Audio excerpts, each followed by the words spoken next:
여러분들 오늘 말씀 가운데 어떤 기대가 있으세요? 우리가 계속해서 수요일마다 호세아 말씀을 묵상하고 있는데요. 참 마음이 아파요. 하나님의 마음이. 그리고 이 말씀을 전하는 호세아의 마음도 참 찢어지듯 아픕니다. 이 세상에는 공존할 수 없는 것들이 있어요. 같이 있을 수 없는 것들. 예를 들면 불과 물. 같이 있을 수 없죠. 어둠과 빛. 같이 있을 수가 없어요. 성경에 보면은 같이 있을 수 없는 것. 하나님의 공의와 죄입니다. 죄와 하나님의 그 의는 결코 같이 있을 수가 없어요. 그저 우리가 하나님과 동행한다고 할 때 우리가 의로워서 동행한다라기보다는 하나님의 그 의가 우리 가운데 예수 그리스도로 심겨졌기 때문에 우리 안에 있는 그 예수님을 보시며 하나님이 우리를 의롭다 칭해 주실 뿐입니다. 하나님께서 하셨기 때문에 하나님의 그 긍휼하심 때문에 우리가 하나님의 의 가운데 거할 수 있게 된 거죠. 그런데 사실은 예수님이 아니었다면 우리 역시 하나님과 공존할 수 없는 존재였다라는 것이에요. 하나님의 공의와 죄는 결코 함께할 수가 없어요. 왜냐하면은 레위기서의 핵심인 여호와는 거룩하신 하나님이라서 그래요. 내가 거룩하니 너희도 거룩하라 그러시잖아요. 하나님은 불의가 없으실 뿐만 아니라 그 존재 자체가 스스로 계시는 분이고 선하신 분이세요. 그래서 그분에게 나아가는 자도 역시 죄가 없어야 한다라는 거예요. 그래서 그 복잡한 율법의 제사를 매뉴얼로 명령하신 이유가 그거잖아요. 죄 없애라고. 나한테 나오려면 죄가 없어져야지 나올 수 있다고 주신 것이 5대 제사법이었잖아요. 복습할까요? 번제, 소제, 화목제, 속죄제, 속건제. 5가지. 대표적인. 이 제사를 통해 하나님께 나아가는 것, 나의 죄를 사해 주세요. 제물을 통해서 하나님께 용서를 받는 거죠. 그런 거예요. 죄와 함께 하실 수 없는 것, 그리고 죄를 심판하실 수밖에 없는 것을 신학적인 용어로 말하면 바로 공의라고 합니다. 이 공의라는 것은 이 세상이 말하는 단순히 의, 정의, justice랑은 차원이 달라요. 훨씬 고차원적인 하나님의 공의가 바로 righteousness라는 거예요. justice라는 거예요. 왜 제가 이거를 차원이 다른 것이라고 말하냐면 이 세상의 정의는요, 어떤 죄에 대해서 형벌을 내리고 그 법에 의해서 그냥 나누기만 하면 그만이에요. 그런데 하나님의 공의 justice라는 것은 하나님의 그 공의 때문에 심판이 있어요. 징계가 있어요. 그런데 그 안에 하나님의 사랑과 아픔과 용서가 긍휼이 들어가 있는 것. 그게 뭐가 말하기 복잡 미묘한 하나님의 그 통치, 긍휼하심? 더 쉽게 얘기하면 경륜? 더 어려워지나요? 신학적인 용어가 막 점점 더 많이 나요. 얼마 전에 우리가 경륜에 대해서 배웠잖아요. 하나님의 administrative. 하나님의 그 마치 행정을 하듯이 공의롭게 온 인류의 모든 세상을 다스리시는 그 하나님의 경륜 말이죠. 그런 거예요. 그래서 하나님의 공의는 단순하지가 않아요. 하나님께서 무섭게 그냥 심판만 하시는 것 같지만 그 안에 하나님의 사랑과 긍휼하심이 녹아있다라는 것입니다. 그러니까 보세요. 죄 가운데 있는 이 북이스라엘 백성을 하나님은 심판하실 수밖에 없어요. 그런데요, 하나님이 얼마나 긍휼하신 분이시냐면 바로 심판하시지 않아요. 언제나 하나님의 메신저인 그 선지자들을 보내셔서 회개하라고 촉구를 하신단 말이죠. 늘 그렇게 하셨어요. 회개하라는 거예요. 돌아오라는 거예요. 내가 너를 얼마나 사랑하는지 네가 알지 않냐고. 하나님의 그 마치 one-sided love인 것처럼 계속 그렇게 사랑하시고 돌아오라는데 인간은 돌아오지를 않는 거예요. 뭔가 좀 이렇게 어려운 일이 닥치고 죽을 고비 가운데 뭔가 일이 벌어져야 천부의 의지 없어서 손들고 옵니다. 그게 우리 아니에요? 하나님은 늘 긍휼하심 가운데 기다리시는 분인 거예요. 그런데 북이스라엘은 돌아오질 않아요. 그렇게 호세아 선지자를 통해 경고하고 돌아와라. 너희들 아수르 통해서 망한다. 너네들 자꾸 무슨 어리석은 새 마냥 이 애굽을 향해서 구구구구구구 우는 비둘기 같다 너희들. 근데 애굽이 됐던 아수르가 됐던 다 이 모든 거 내가 심판하는 거야. 너희들 다 끌려갈 거야. 아수르의 왕이 너희들의 왕이 될 거야. 우리 지난주에 묵상했잖아요. 5절 보세요. 내게 돌아오기를 싫어하니 아수르 사람이 그 임금이 될 것이라. 하나님이 왕이시거든요. 원래 이스라엘의 왕은 하나님이시잖아요. 근데 이 사무엘 시대 때, 마지막 그 사무엘 시대 때 이스라엘이 왕을 요구하잖아요. 하나님이 왕인데. 그러니까 사무엘도 마음이 상한 거예요. 마지막 사사이자 선지자였던 이 사무엘의 입장에서 이 북이스라엘 백성, 이 이스라엘 전체가 너무 타락한 거예요. 사실 사무엘도 할 말은 없어. 자기들 아들 둘을 사사로 세웠는데 둘 다 아주 타락해서 하나님을 따르지 않으니까 이스라엘 백성들이 우리에게도 다른 나라들처럼 왕을 주세요라고 한 거잖아요. 그래서 속상해하니까 하나님이 그러시죠. 저들이 너를 버린 게 아니라 저들이 나를 버린 거야. 하자는 대로 해. 그래서 기름 부은 사람이 첫 번째 왕이 사울이었잖아요. 우리 지난주에 배웠던 5절도 보세요. 내게 돌아오기를 싫어하니 아수르 사람이 그 임금이 될 것이라. 당신의 백성이요, 하나님의 백성이 이방인에 의해서 통치를 당하게 될 때 가장 아픈 사람이 아니죠. 아픈 분이 누구예요? 하나님이시잖아요. 하나님이 왕이시고 하나님이 통치자인데 그거 보면서 제일 슬프실 분이 하나님이세요. 그런데 이스라엘을 이방 나라의 왕에게 넘겨줄 만큼 징계를 줘야만 하는 이유가 뭘까요? 그게 하나님의 공의인 거예요. 당신께서 너무 마음이 아프시지만 그렇게 해서라도 이 북이스라엘이 돌아오기를 원하시는 거예요. 수차례 당신의 종들을 보내셨어요. 회개하라고, 돌아오라고. 그런데 북이스라엘은 이제 매를 맞아야 돌아올 건가 봐요. 말씀이 그렇게 진행되고 있는 거예요. 공의 하나님이시기 때문에 우상을 숭배하고 하나님이 아닌 아수르를 섬겼다가 애굽을 의지했다가 하나님은 없어요. 그 가운데 하나님은 이제 징계를 내리실 수밖에 없는 거예요. 그래서 결국 6절 보세요. 그들은 아수르의 침략으로 온 성문의 빗장이 부서질 거예요.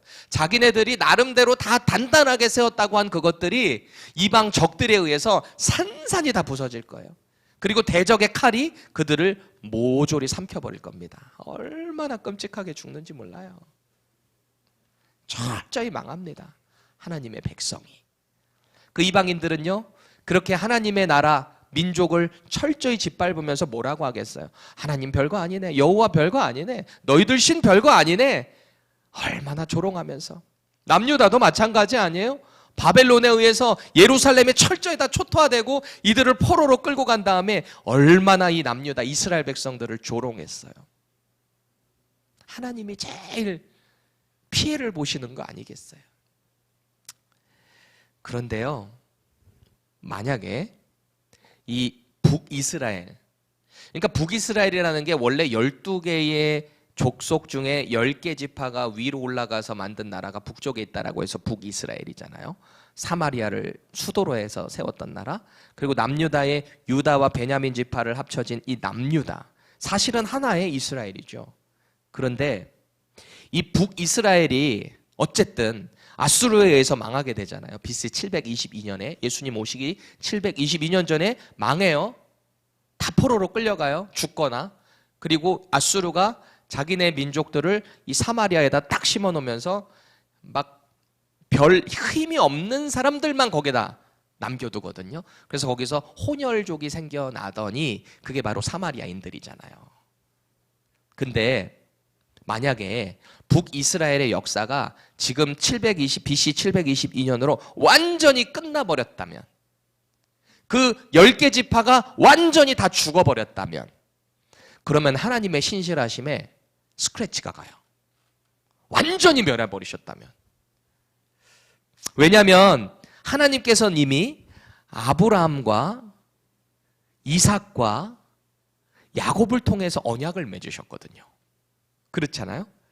그 하나님의 언약에는 설사 이들이 죄를 지어서 징계가 있을지언정 이들을 완전히 없애버리시면은요, 하늘의 별처럼 바다의 모래처럼 많아질 그들의 이름, 그들의 민족, 그리고 아브라함의 이름을 유명하게 크게 하게 하셨다고 약속을 하셨거든요. 이 약속에 문제가 생기는 거예요. 완전히 없어져 버린다면, 10개 지파가 완전히 사라져 버린다면 말이죠. 그래서 설사 징계가 있을지언정 하나님은 이들을 사랑하시고 긍휼을 베풀어 주시는 거예요.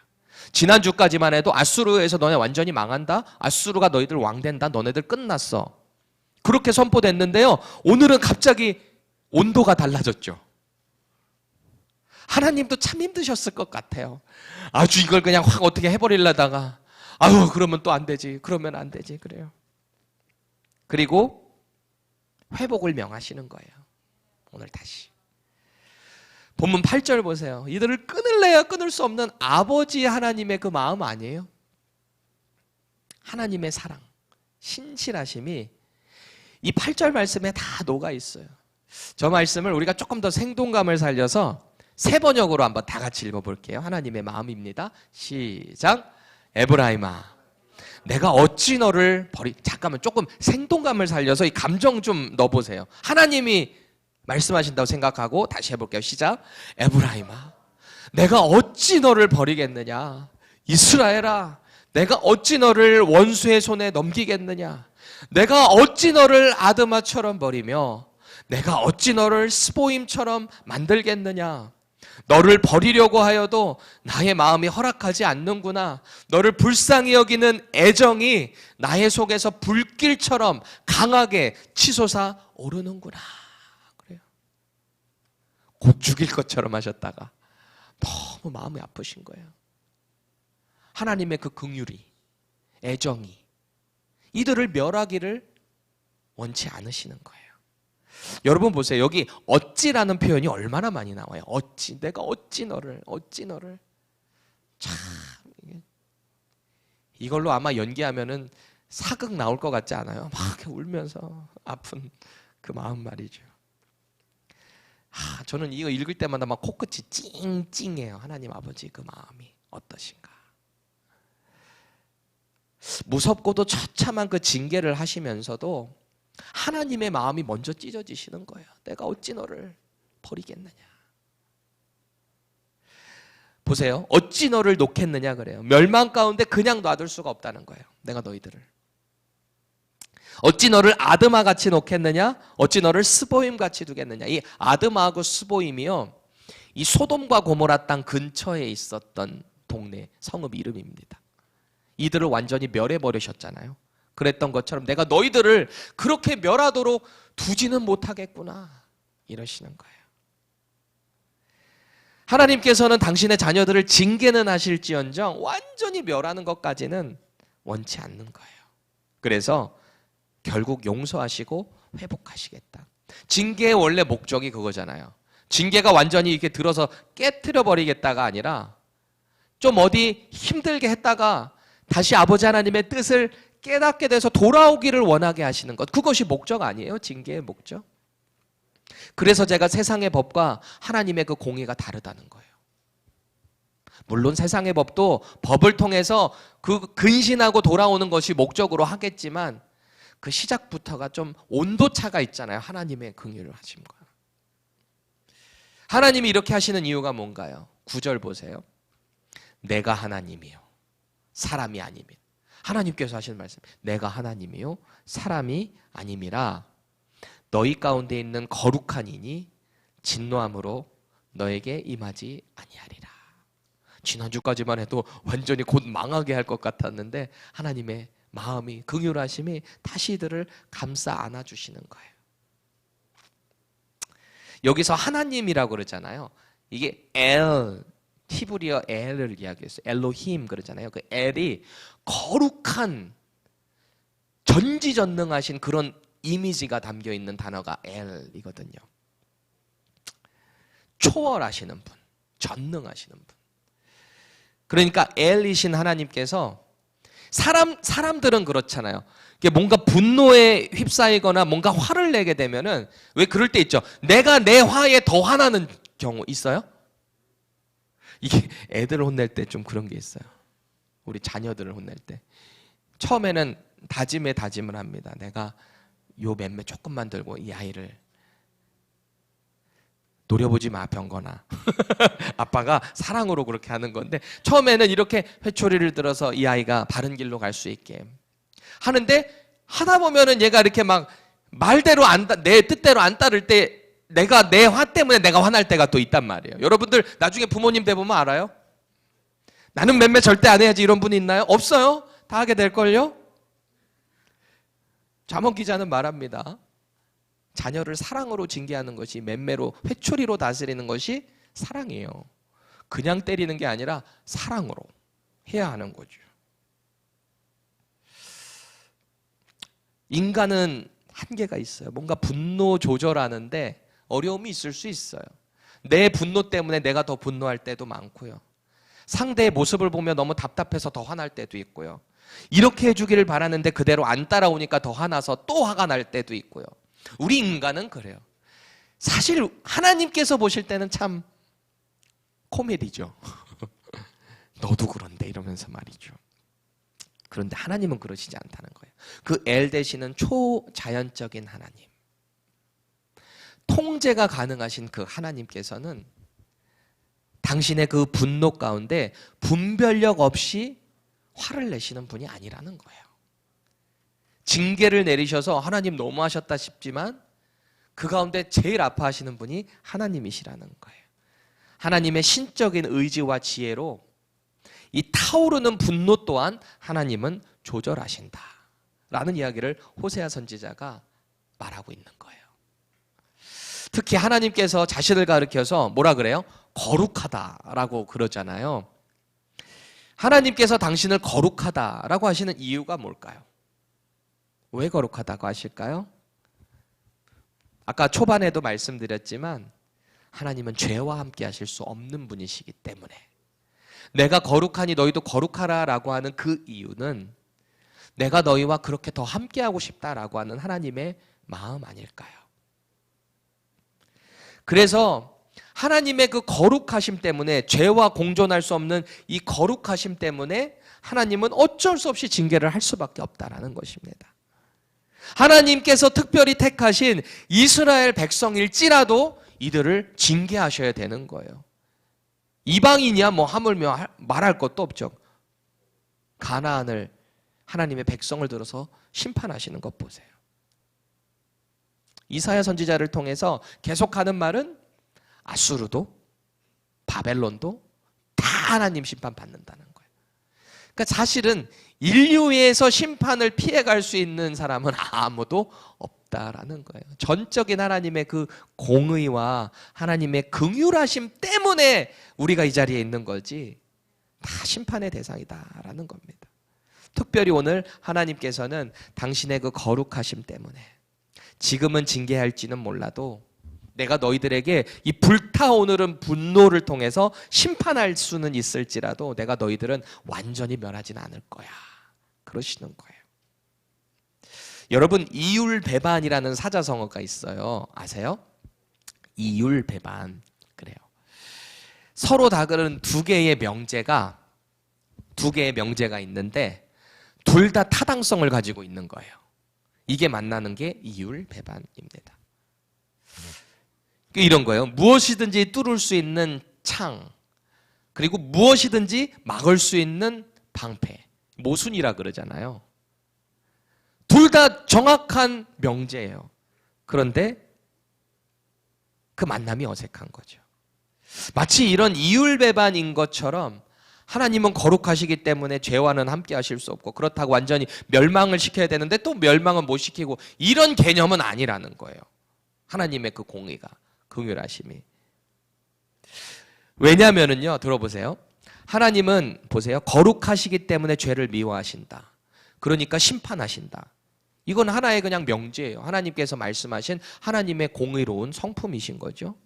그러니까 결국에 그 목적은 뭐예요? 당신의 백성들이 그 하나님의 거룩하심에 참여할 수 있도록 징계를 하시는 거죠. 그러니까 목적 자체가 심판에 있는 게 아니에요. 돌아오기를 원하시는 하나님의 그 사랑과 긍휼하심의 시작이 됐다라는 거죠. 그러니까 이게 이율배반이 될 수가 없다라는 것입니다. 징계로 인해서 다시 회개하고 돌이킬 것에 대한 초청, 그게 바로 하나님의 거룩하심입니다. 내가 거룩하니 너희도 거룩하라. 제가 어렸을 때요, 여러 번 말씀드렸지만 제 위에 형 하나 있다라 그랬잖아요. 참 저도 생각해도 참 많은 사고를 쳤던 것 같은데, 그때마다 어머니 아버지의 이 징계의 매질이 불을 뿜었습니다. 지금 생각하면 아직도 아찔아찔할 때가 있어요. 근데 그 순간에 제 입장에서 보면은 이제 부모와 자식 간의 인연이 끝났구나 이런 생각이 들 정도로 너무 이 매에 불이 뿜어지니까 그럴 때가 있었어요. 너무 야속하죠. 사실 맞고 그럴 땐 너무 속상하기도 하고. 그런데 그날 저녁에 저희 어머니는 반드시, 여러분 호랑이 연고 아세요? 여기도 팔대요, 호랑이 연고. 옛날에는 안티프라민인가? 뭐 그런 거 있었어요. 그런 게 있었어요. 그 호랑이 연고를 꼭 갖고 와가지고 나 이렇게 자고 있는데 이렇게 뭐가 이렇게 제 다리를 더듬더듬 거리는 게 느껴져요. 그러면 이렇게 눈 탁 감고 있다가 자는 척해요. 이렇게. 그럼 이제 회초리 때리신 그 부위를 이제 연고를 이렇게 발라주면서 이렇게 흐느껴 우세요. 이렇게 흐느껴 우세요. 그리고 기도하세요. 기도하세요. 그럼 제가 속으로 뭐라고 생각할까요? 신나게 때릴 땐 언제고 이제 와가지고 제가 그럴까요? 그렇게 생각하는 사람들은 나쁜 사람이에요? 아니에요. 그렇게 우시는 엄마의 그 흐느낌을 들으면서 이제 잘못하지 말아야지, 이런 다짐을 하지만 또 다짐을 깨뜨릴 때가 많은 우리의 죄성 아니겠어요? 참 엄마도 속상했겠구나 라는 마음을 갖게 되는 거죠. 자식을 사랑하기 때문에 죄의 길로 가지 않게 하려고 당신도 아프시면서까지 징계하실 수밖에 없는 부모의 마음. 이게 바로 하나님 아버지의 마음 아니겠어요? 이제 곧 하나님의 무서운 징계를 받게 될 거예요, 이 북이스라엘은. 그리고 이들은 온 지면에 뿔뿔이 다 흩어져 버릴 거예요. 남유다는 바벨론 끌려갔다가 70년 만에 포로 생활에서 돌아와서 자기들 민족성이라도 가지고 있지, 북이스라엘은 완전 초토화됩니다. 동서남북으로 다 뿔뿔이 흩어져 버려요. 그런데 하나님의 회복의 때가 되면 이들도 돌아온다는 거예요. 그 회복의 때를 이야기하고 있어요. 10절, 11절 말씀 우리 세 번역으로 함께 읽겠습니다. 시작. 주님께서 사자처럼 부르짖으신다. 이스라엘 사람들이 주님의 뒤를 따라 진군한다. 주님께서 친히 소리치실 때에 그의 아들, 딸들이 서쪽에서 날개치며 빨리 날아올 것이다. 이집트 땅에서 참새 떼처럼 빨리 날아오고 아시리아 땅에서 비둘기처럼 날아올 것이다. 내가 끝내 그들을 고향집으로 돌아오게 하겠다. 나 주의 말이다. 아멘. 그래요. 보세요. 그 누구도 대적할 수 없는 사자의 그 위엄, 그 울음소리에 하나님의 회복이 포효를 하는 거죠. 그 누구도 대적할 수 없는 그때가 온다는 거예요. 하나님께서 회복시키겠다라고 하는 그때에 회복이 이루어진다라는 거예요. 회복을 마치 사자처럼 부르짖으실 때 그 누구도 대적할 수 없는 거죠. 하나님의 징계로 야수르에 침략받았잖아요. 그때 이제 다 뿔뿔이 막 흩어졌을 텐데, 도망갔을 텐데, 이 지중해 넘어 서쪽으로 다 이 북이스라엘 지파들이 간 사람들도 있을 거고, 이 동쪽으로 해서 이 남쪽으로 해서 애굽 쪽으로 도망간 거죠. 그리고 동쪽 아수르 쪽으로 또 도망갔고, 그렇게 여기저기 동서남북으로 흩어진 사람들이요, 하나님의 그 회복의 때에 마치 새가 자기의 집으로 귀환하듯이 다 돌아오는 회복의 때가 있다는 거예요. 얼마나 이 북이스라엘을 향해서 미련하다라고 비유를 했어요. 아까도 말씀드렸지만 아수르에 의해서 망하게 될 텐데 아수르의 아부 떨었다가 마지막 호세아 왕이 그랬어요. 북이스라엘 19명의 왕이 있는데 마지막 동명이인입니다. 선지자랑. 이 호세아 왕이 상황을 보는 거지. 이 아수르가 어느 정도 좀 이게 상황 보니까 조금 뭐예요? 아수르가 좀 이제 세력이 약해지는 것 같으니까 이제 애굽의 편을 들어가지고 애굽에 조공 바치고. 그럼 애굽이 도와줄 줄 알았는데 애굽이 도와주지 않죠. 그래서 완전히 망해버리잖아요. 다 그래요. 하나님을 의지하지 않고 그럴 때. 그래서 그때 뭐라고 이야기해요? 마치 999는 비둘기처럼 어리석은 새처럼. 사냥꾼의 올무가 그물이 이렇게 쳐져 있는데 이게 그물인 줄 모르고 거기로 기어들어가는 어리석은 새의 모습을 북이스라엘로 비유를 하잖아요. 그렇게 어쨌든 잡혀서 끌려간 그 장소에서 하나님의 회복의 포효가 울릴 때 그 새들이 다시 돌아온다. 이 얼마나 환상적인 그림이에요. 하나님의 그 회복의 때. 그제서야 비로소 하나님의 위엄과 능력이구나 이게 깨닫는다는 거예요. 그제서야 하나님을 경험하게 되고 하나님을 경외한다라는 것입니다. 여러분, 하나님은요 자녀들의 기도를 결코 묵인하는 분이 아니세요. 뭔가 우리의 삶에 어려움이 닥쳤을 때 혹시 이게 징계가 아닌가? 지혜를 가지고 기도할 필요가 있어요. 우리가 어려움 당하는 게 다 징계는 아니에요. 내 실수로 어려움 당하는 경우가 더 많아요, 사실. 이런 거지. 가다가 어디 팍 넘어져가지고 다리가 확 깨졌어요. 제가 오늘 아까 그릴 밖으로 옮기다가 이 문 탁 있는데 거기 제 어리석은 거지. 문 열었다가 금방 올 것도 생각을 못하고 잠깐 열고 확 하다가 손이 팍 낑겼어요. 여기가 피가 절절절절절. 죄송해요. 이런 예수님의 피만 자랑해야 되는데 제 피를 이야기를 해서 얼마나 어리석어요. 그러면서 이러는 거지. 제가 만약에 예를 들어서 이렇게 딱 피를 나는데 내가 예수님을 위해 이런 아픔, 고통을 감당해야지. 이 잘못됐다는 거, 이건 저의 어리석음이에요. 이거는 제 실수예요. 그런데요, 우리 인생에서 경험하는 어려움은 우리의 실수 때문에도 있지만 하나님께서 우리를 돌아오게 하시려고 뭔가 일을 꼬이게 만들고 어렵게 하나님이 만드시는 건 아니야. 사실 그것조차도 다 우리 선택이에요. 지혜가 없는 가운데 하나님의 길이 아닌 것을 선택했을 때 이스라엘이 광야에서 40년을 돌듯이 우리 인생도 똑같아요. 왜 하나님께서 이런 말씀을 성경에 기록을 해놓으셨겠어요? 왜 이거를 자꾸 우리가 보라고 하시겠어요? 우리에게도 똑같이 적용되는 거거든요. 그래서 하나님의 지혜가 필요해요. 말씀이 그래서 필요해요. 말씀 가운데 보세요. 오늘도 이렇게 내가 뭔가 잘못한 게 있으면 깨달아야지. 주님께 오늘 기도할 때 구해봐야 되겠다. 그런 거예요. 그렇게 우리가 하나님께 기도할 때 하나님은 묵인하는 분이 아니라는 거예요. 다 들으세요.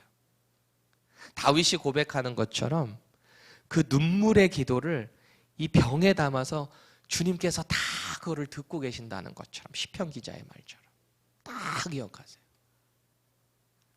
그리고 하나님의 때에 하나님의 방법대로 핫대하방 목장, 하나님의 때에 하나님의 방법으로 그 일을 이뤄 나가신다라는 것입니다. 그것을 신뢰해야 돼요. 우리는 그 거룩하신 하나님의 긍휼을 신뢰하는 마음을 가져야 합니다. 하나님은 긍휼하시다. 하나님은 사랑이 많으시다. 그 마음을 가지고 우리의 어려움을 혹은 누군가의 병든 자의 이웃의 아픔을 하나님께 기도하는 거예요. 기도하는 거예요. 우리 김인자 권사님 어제 또 입원하셨다고, 웨스트 플로리다에 키드니 쪽에 피가 나서 오늘 아까 또 전화 왔는데 제가 내일 가봐야 되는데, 김인자 권사님의 마지막 소원이 지금 84세시거든요. 마지막 소원이 예배당 나와서 예배하시는 거예요. 지금 널싱홈에 계시거든요. 우리 그분을 위해서 기도하자고요. 저는 그 기도 반드시 들어주실 거라고 믿어요. 하나님의 백성이 하나님 예배하고 싶어서 예배 공동체에 나와서 예배하고 싶다는데 들어주시지 않을까요? 같이 기도할 때 역사가 일어나지 않을까요?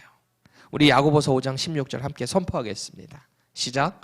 그러므로 너희 죄를 서로 고백하며 병이 낫기를 위하여 서로 기도하라. 의인의 간구는 역사하는 힘이 큼이니라. 아멘. 믿으십니까? 현재 어떤 고난 가운데 있으세요? 더 이상 소망이 없다고 생각되는 일이 있으신가요? 아니에요. 오랜 기도 제목이 있는데 하나님 도대체 이 기도 언제 들어주시나요? 그런 기도 제목이 있으세요? 지난 주일에 우리 남침례교 같은 교단의 목사님이 크리스트뷰 그 지역의 지구촌 교회 담임 목사로 취임을 하시면서 취임식이 있었어요. 그래서 그 지역에 있는 이제 장로교, 감리교 할 거 없이 많은 목사님들이 오셔서 같이 축하를 해주셨는데 그 지역에 있는 장로교 목사님 한 분이 저를 향해서 늘 하시는 말씀이 있으셨어요. 목사님, 그 교회 청년들 많잖아요. 우리 교회 성도님 아들, 딸이 있는데 중매 좀 서줘. 자꾸 막 그래요. 근데 문제는 이분들이 예수님을 안 믿어. 그때 내가 어떻게 막 소개를 해줄 수가 있겠어요.